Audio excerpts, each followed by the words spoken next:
বাংলার কুরুক্ষেত্রে ভোট গণনায় এগিয়ে বিজেপি। এখনো পর্যন্ত আরও একবার ট্রেন্ড দেখাবো।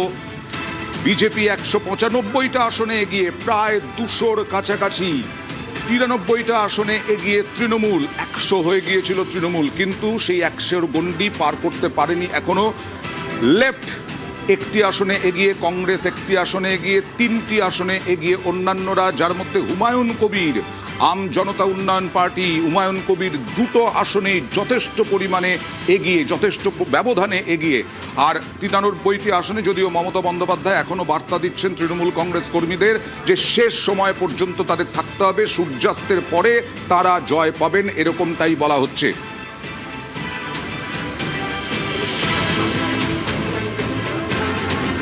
এইবার ঝালমুড়ি দেখালাম, এবার সল্টলেকের অফিসে দেখুন মাছে ভাতে ভোট উৎসব পালন, ভোটের জয়ের উৎসব পালন।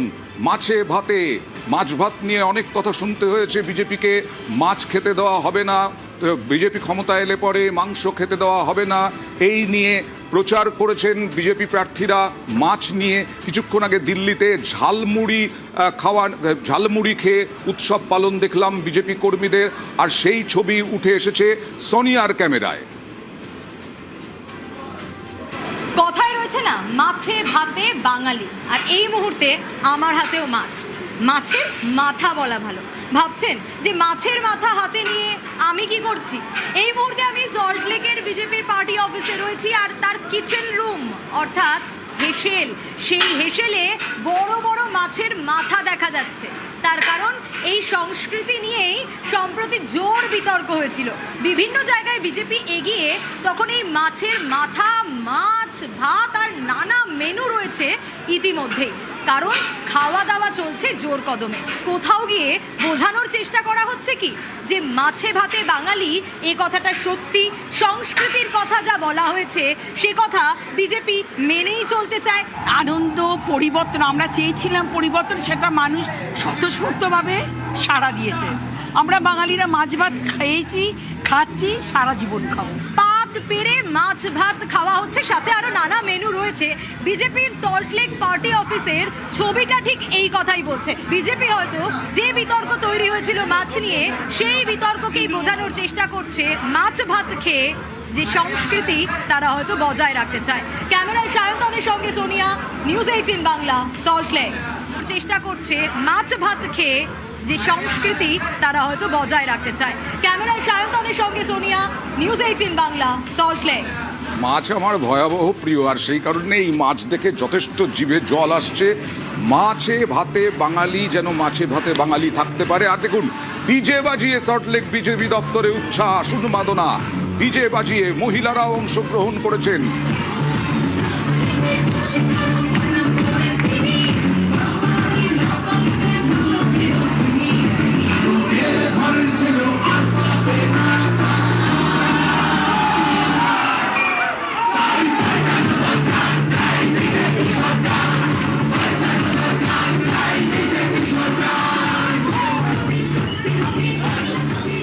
আর এইরকম আবির খেলা, এইরকম ডিজে ছেড়ে কিছুটা আবির মেখে দীপ্তাস্য যশ, বিজেপির মুখপাত্র, তিনি আমার স্টুডিওয়ে আছেন।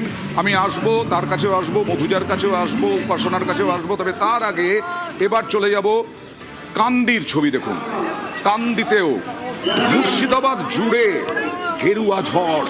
আগে ছিল মুর্শিদাবাদ আর বহরমপুর, এবার বহরমপুরেও বিজেপি। দেখুন জয়ের উচ্ছ্বাসে চোখে জল, জয়ের উচ্ছ্বাসে চোখে জল বিজেপি কর্মী, সমর্থক, নেতৃত্বের। কান্দির ছবি দেখছেন, মিষ্টি খাওয়া চলছে। কালিম্পংয়ের ছবি দেখাবো। কালিম্পংয়েও বিজেপি প্রার্থী, তিনি ভিক্টরি সাইন দেখাচ্ছেন। পাহাড়েও জয়, এখানেও সেলিব্রেশন চলছে বিজেপির। এখনো পর্যন্ত 13টা আসনে জয় পেয়েছে তৃণমূল, 5টা আসনে, 13টা আসনে জয় পেয়েছে বিজেপি, 5টা আসনে জয় পেয়েছে তৃণমূল। 195টা আসনে এগিয়ে জয়ে, 93টা আসনে তৃণমূল এগিয়ে জয়ে। ফলাফল বেরিয়ে গেছে 18টা আসনের। 18টা আসনের ফলাফল বেরিয়ে গেছে। তার মধ্যে আমরা দেখতে পেলাম তৃণমূল, এই মুহূর্তে দেখাবো কারা কারা জয়ী হয়েছেন। বিজেপির গার্গীদাস ঘোষ কান্দির জয়ী বিজেপি প্রার্থী, মুর্শিদাবাদে কান্দি। সুবীর নাগ চুচুড়া বিজেপি জয়ী, দেবাংশু ভট্টাচার্যকে হারিয়ে জয়ী। ভরত ছেত্রী কালিম্পং হকির ভারতীয় অধিনায়ক প্রাক্তন বিজেপির জয়ী। এখনো পর্যন্ত 13 আসনে জয়ী বিজেপি। মেটিয়াবুরুজে আব্দুল খালেক মোল্লা তৃণমূলের জয়ী। অন্যদিকে গৌরী শঙ্কর ঘোষ আবার জয়ী। গতবারও 21-এও জয়লাভ করেছিলেন মুর্শিদাবাদ থেকে, এবারেও জয়ী গৌরী শঙ্কর ঘোষ। শঙ্কর গুছাইত মেদিনীপুর কেন্দ্রে জয়ী। 93টি আসনে তৃণমূল কংগ্রেস এগিয়ে, 195টি আসনে বিজেপি এগিয়ে। তার মধ্যে জয়ী যারা হয়েছেন তাদের দেখাচ্ছি। স্বরাজ ঘোষ সপ্তগ্রাম থেকে জয়ী হয়েছেন। শঙ্কর ঘোষ 7 রাউন্ডেই 30,000 ভোটে এগিয়েছিলেন, তিনি জয়ী হয়েছেন। 14টা রাউন্ডের পরে বহু ব্যবধানে জয়ী হয়েছেন। তৃণমূলের রেয়াত হোসেন সরকার ভগবান গোলা জয়ী হয়েছেন। জয়ী হয়েছেন কাজল শেখ হাসন কেন্দ্রে জয়ী হয়েছেন কাজল শেখ। হুমায়ুন কবির জয়ী হয়েছেন রেজিনগর থেকে। হুমায়ুন কবির জয়ী হয়েছেন। অরিজিৎ রায় বারাবণী থেকে বিজেপির জয়ী প্রার্থী। এখনো পর্যন্ত জয়ী প্রার্থী অরিজিৎ রায়। অজয় কুমার পোদ্দার কুলটি থেকে জয়লাভ করেছেন। কুলটির প্রার্থী ছিলেন অজয় কুমার পোদ্দার। 13টি আসনে জয়ী, তার মধ্যে দেখালাম বিজেপির 5টি আসনে জয়ী তৃণমূল। আব্দুল আজিজ লালগোলা জয়ী প্রার্থী তৃণমূলের। 94টি আসনে এগিয়ে তৃণমূল, বিজেপি 194টা আসনে এগিয়ে, বামে 1টি আসনে এগিয়ে, কংগ্রেস 1টি আসনে এগিয়ে, অন্যান্যরা 3টি আসনে এগিয়ে। 100টি আসনের ফারাক রয়েছে এখনো পর্যন্ত।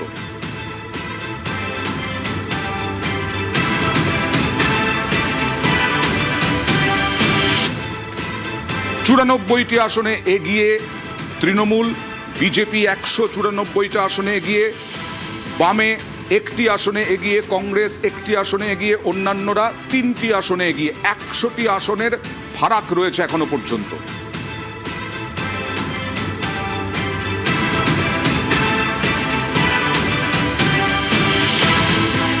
আমার সৈনিক, এরা আমার স্তম্ভ, এরা বিজেপির সম্পদ, এরাই জিতিয়েছে। আমি তো একটা প্রতীক মাত্র। এরা অক্লান্ত পরিশ্রম করেছে 1 মাস ধরে, এরা সবাই মিলে জিতেছে। এটা আমার একার জয় নয়। আজকে সারা পশ্চিমবঙ্গের যা রেজাল্ট আপনারা দেখছেন, এটা মানুষের জয়। শিলিগুড়িতে জয়ী শঙ্কর ঘোষ। সরাসরি চলে যাব প্রতিনিধি পার্থর কাছে। পার্থ, কত ভোটে জিতলেন শঙ্কর ঘোষ? 7 রাউন্ডের শেষে তোমার সঙ্গে কথা হয়েছিল, তখনই 30,000 ভোটে এগিয়েছিলেন শঙ্কর ঘোষ।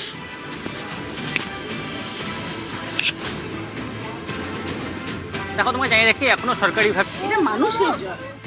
শিলিগুড়িতে জয়ী শঙ্কর ঘোষ। সরাসরি চলে যাব প্রতিনিধি পার্থর কাছে। পার্থ, কত ভোটে জিতলেন শঙ্কর ঘোষ? 7 রাউন্ডের শেষে তোমার সঙ্গে কথা হয়েছিল, তখনই 30,000 ভোটে এগিয়েছিলেন শঙ্কর ঘোষ।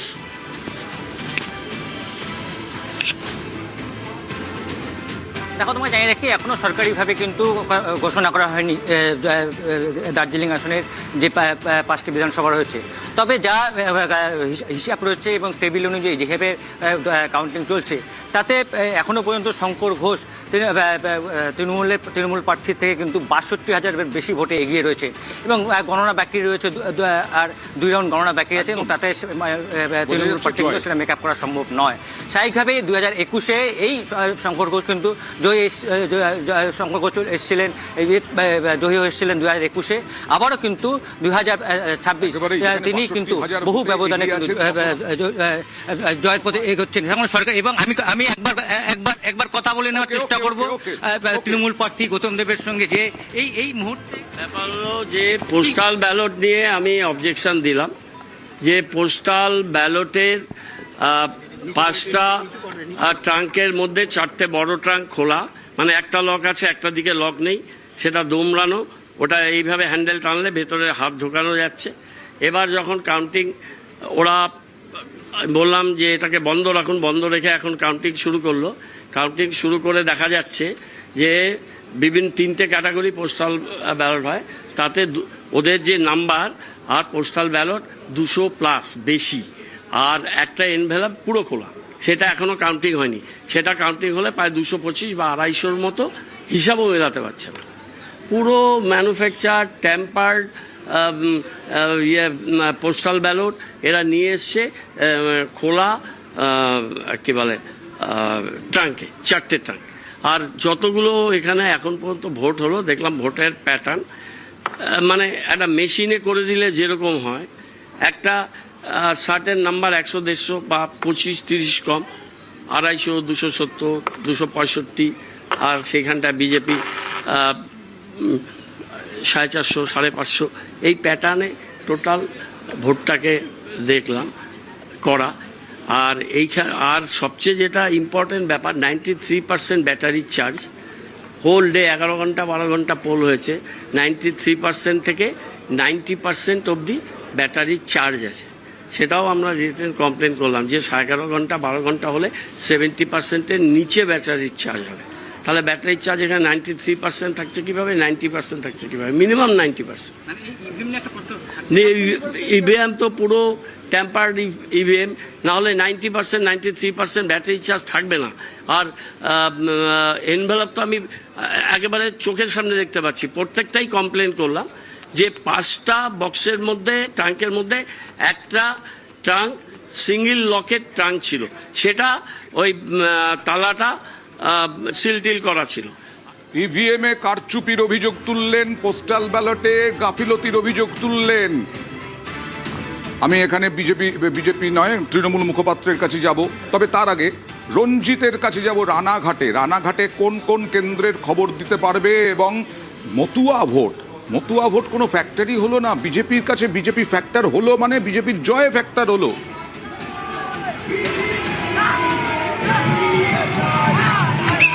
একেবারে অয়নদা, যেখানে দাঁড়িয়ে রয়েছে রানাঘাট কলেজের বাইরে, গণনা কেন্দ্রের বাইরে, যেখানে দেখতে পাচ্ছ বিজেপি কর্মী সমর্থকরা এই মুহূর্তে গেরুয়া আবির মেখে তারা উল্লাসের, আগে তো তোমাকে দেখিনি উল্লাসের ছবি, তারপরে বলছি তোমাকে যে রানাঘাট যে কেন্দ্রে দাঁড়িয়ে রয়েছি, রানাঘাটকে কেন্দ্র করে 3টি কেন্দ্র রয়েছে, রানাঘাট উত্তর পশ্চিম, রানাঘাট উত্তর পূর্ব এবং রানাঘাট দক্ষিণ। একেবারে ভারত বাংলাদেশ সীমান্তে লাগোয়া 2টি বিধানসভা কেন্দ্র রয়েছে, যেখানে উদ্বস্তু ভোট, মতুয়া ভোট রয়েছে এবং বিজেপি এটিকে বিজেপির গড় হিসেবে চিহ্নিত করেছিল 2019, 2021 এবং 2024 সাল, তার পরবর্তী আজকে 2026 বিধানসভা নির্বাচন। এই ভোটেও কিন্তু কার্যত একেবারে যেই তাদের যে ভোট ব্যাংক, সেই ভোট ব্যাংক তারা ধরে রাখতে পেরেছে। পাশাপাশি তো যাই রাখি যে আরও যে পার্শ্ববর্তী বিধানসভা কেন্দ্রগুলো রয়েছে, বিশেষ করে শান্তিপুর, কৃষ্ণগঞ্জ, সেখানেও কিন্তু গেরিয়া ঝড় এই মুহূর্তে রয়েছে এবং এই কেন্দ্রগুলিতে এর আগেও বিজেপি জয়লাভ করেছিল। 2021 সালে 17টি বিধানসভা কেন্দ্রের মধ্যে 9টিতে জয়লাভ করেছিল বিজেপি। এবং তো যেটা কি এই মুহূর্তে যে ট্রেন্ড বা যেই ফলাফলের দিকে এগোতে রয়েছে, সেক্ষেত্রে নদিয়াতে 17টি কেন্দ্রের মধ্যে 13টি কেন্দ্রে কিন্তু বিজেপি বেশি মার্জিনে, অর্থাৎ অনেক অঙ্কের মার্জিনে কিন্তু তারা ভোটের ব্যবধানে এগিয়ে রয়েছে। আর কিছুক্ষণের পরে বেশ কয়েকটি 17টি কেন্দ্রের মধ্যে 13টিতেই জয়লাভ করতে চলেছে বিজেপি, অনেক ব্যবধানে এগিয়ে রয়েছে। তার মানে মতুয়া ফ্যাক্টর কোনো কাজ করলো না সেই রকমভাবে যেভাবে তৃণমূল দাবি করেছিল। সরাসরি বারাসাতে চলে যাব জিয়াউলের কাছে। জিয়াউল, এখানে কটা বিধানসভা কেন্দ্রের চলছে গণনা, কি অবস্থা এখন, কত রাউন্ড হয়েছে, কত রাউন্ড বাকি, ফলাফল কি?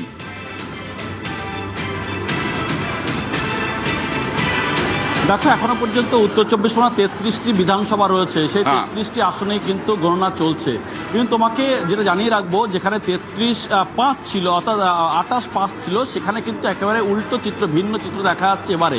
অর্থাৎ বনগাঁ যে 4টে সাব ডিভিশন, বনগাঁ উত্তর, দক্ষিণ, বনগাঁ উত্তর, বনগাঁ দক্ষিণ, গাইঘাটা, বাগদা, এই চারটি কিন্তু এখনো পর্যন্ত বিজেপি কিন্তু এগিয়ে রয়েছে। ফলে এগুলো মতুয়াগড়, সেখানে কিন্তু চারটি ছিনিয়ে নিতে চলেছে বিজেপি প্রার্থীরা এবং 4-0 এখনো পর্যন্ত।